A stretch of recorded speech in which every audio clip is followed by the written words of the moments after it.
The game of optics, a modern survival strategy. Unemployment in today's globalized economy is more than just a lack of a paycheck. It's a profound psychological challenge. In India, like many other nations, a volatile job market driven by technological shifts and global economic uncertainties leaves many young, educated individuals without work.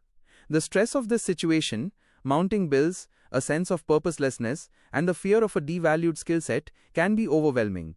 In response, a survival strategy has emerged, escaping into the world of media. This isn't just a passive distraction, it's an active dive into what can be described as the game of optics. This game is where media outlets, from traditional news channels to social media feeds, transform personal anxieties into public spectacles.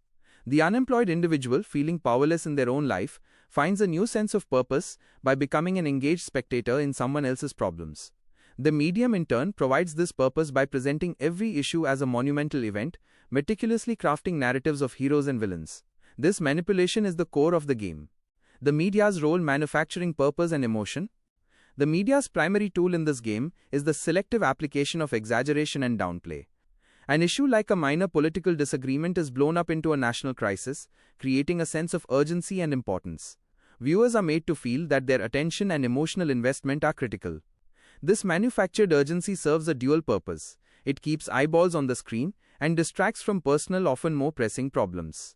Conversely, when it serves the narrative, significant issues like widespread pollution or long-term economic stagnation are downplayed as temporary or insignificant, creating a false sense of security and pacifying a potentially restless populace. This emotional roller coaster is often reinforced by strategic advertising. You'll notice that during a segment designed to incite urgency, there might be ads for products that offer a sense of calm, like alcohol or tobacco. The message is subtle but powerful. React to this crisis, but then use our product to soothe your anxiety. The media thus provides both the fire and the water, ensuring continuous engagement.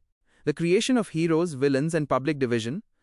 The game of optics thrives on simplified narratives where every story has a clear hero and a clear villain. Consider the farmers' protests in India. One media narrative might portray the farmers as valiant heroes, fighting for their rights against an oppressive government. Another might paint them as troublemakers disrupting the economy. This framing is not about reporting facts, it's about shaping a perspective. It deliberately creates division, encouraging people to pick a side and defend it passionately on social media. This dynamic serves the interests of those in power.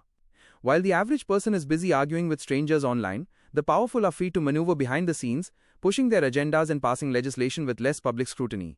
The emotional reactions of the weak, the general populace, are a valuable resource for manipulation as they distract from the real consequential actions of the powerful. The energy that could be used for collective informed action is instead channeled into online battles that ultimately have no impact on the core issue. The targeted audience, children and the elderly.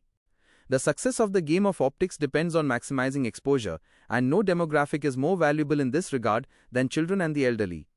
They are the most susceptible to media influence and represent the past and future of society.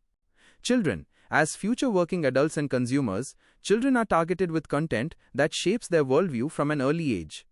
They are exposed to the same cycles of manufactured anxiety and simplified narratives, preparing them to be emotionally reactive and easily manipulated adults.